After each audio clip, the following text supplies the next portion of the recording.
Gather round, mortals. For the first time, hear the tale of young Atreus's maiden trip into the perilous Norse wilds, where malice and danger abound.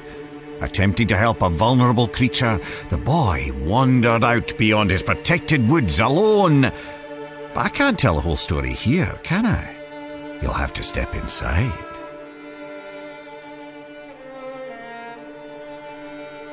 Atreus awoke to find his father missing. Not that there was anything unusual about that. Tasked with retrieving their dinner, Kratos would often take leave on day-long hunts. Why it took all day, Atreus never fully understood, but he knew better than to ask. After a quick breakfast, the boy got up and headed outside to practice his archery. He drew his bow taut, let his deep breath loose, and released an arrow. It sailed far beyond his target, becoming just another stick in the woods. The boy sighed. He'd have to find it later, likely when he wasn't looking for it. Determined to hit the target this time, he grabbed another arrow and focused hard.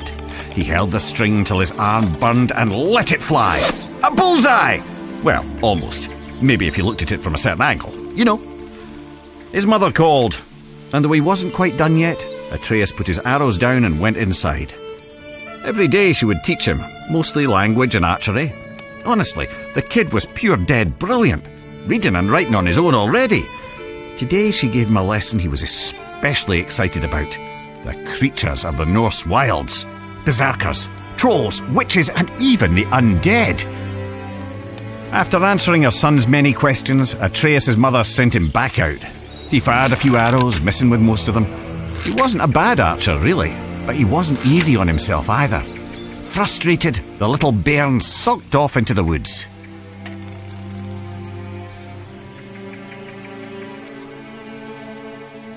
Don't sulk yourselves. Follow the boy to the next area.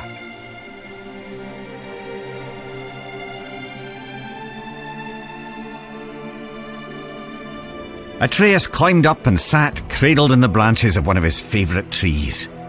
On days like this, he liked to close his eyes, listen to the forest, and let his mind wander.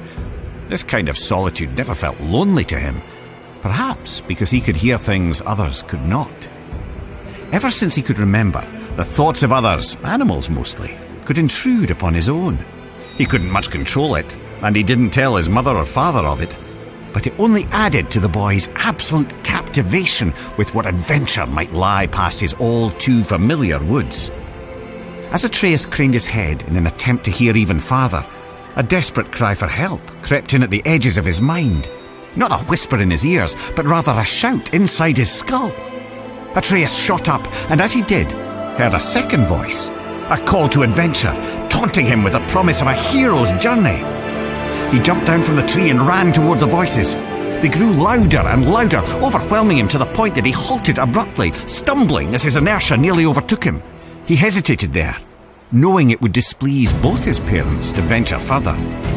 In response, the voices only grew more urgent, demanding his attention. The lad could barely concentrate with this cacophony filling his head. He decided to follow the cry for help. Even as he did, the other voice derided the boy, calling him a coward. But if Atreus were to disobey his parents, it would have to come with good reason. Surely, he thought, they couldn't be too upset at him for responding to a distress call.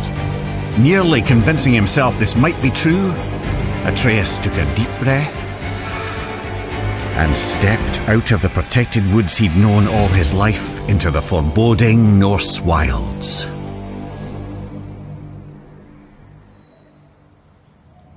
Delve deeper into the woods. Unless, of course, you're too frightened.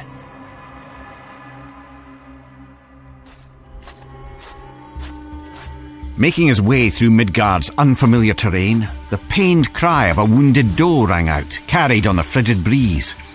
After attempting to study the patterns of nearby tree roots to use as a guide back home, he set off in the direction of the injured animal.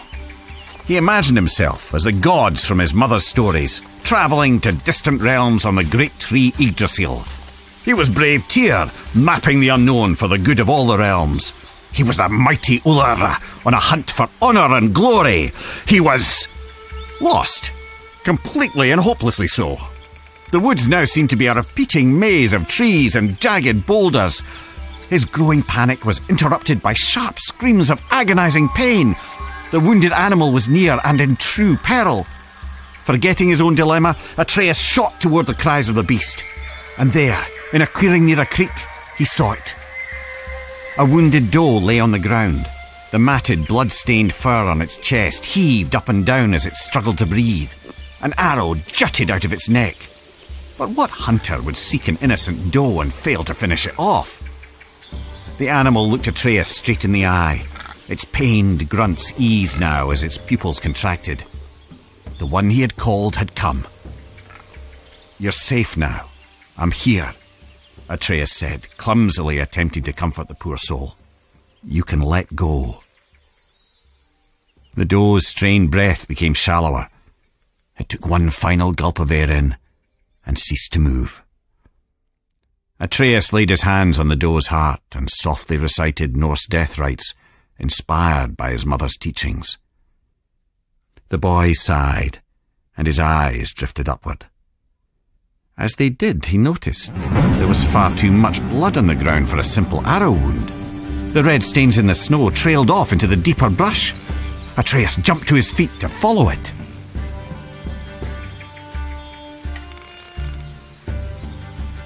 What horrors await at the end of the trail of blood? There's only one way to find out. The boy didn't have to go far to understand. The trail of blood didn't belong to the doe, but to the hunter, who now lay in pieces at Atreus' feet. The boy's stomach rolled as he took in the scene. He held his breath, attempting to let the nausea pass. And that's when he heard something else. Something hidden by the dark forest, mere steps away and still breathing. He turned to see two creatures from his mother's stories. Heaving, vile, undead monsters of pure rage. Draugr. Atreus' eyes grew wide as they met the empty sockets where the Draugr's eyes were supposed to be. The larger one roared, then it charged. The boy went for his quiver. He found an arrow, but lost his footing. Crashing to the ground, the Draugr rushed ever closer. The larger one plucked Atreus from the ground. The monster bellowed, spraying rotten teeth and flaps of decaying gums. Its half-tongue flailed blindly like the death throes of a headless snake. It was disgusting. In desperation, Atreus stabbed out with his arrow again and again and again, and by pure chance he connected, striking the Draugr through a hole in its skull. The monster dropped him as he continued to scream and stab. The boy was lucky, but there was no time to celebrate. As the second Draugr raised his blade, Atreus shot an arrow. It exploded against the Draugr's sword, shattering it to pieces. Quicker than the boy could react, a shard of the blade sliced into his arm. He yelled out in torturous pain. But as the Draugr drew in for the final kill, Atreus wasn't afraid anymore. He was angry. The blinding pain turned to white-hot rage as his ears pounded. His vision glazed to pure red. As the creature bellowed with fury, so did Atreus. Two warriors with nothing left but anger and pain. The last thing the boy saw before the world went black was a ghostly white hand grabbing the Draugr by its throat. A small quiet question escaped Atreus' lips before he fell unconscious. "Father?"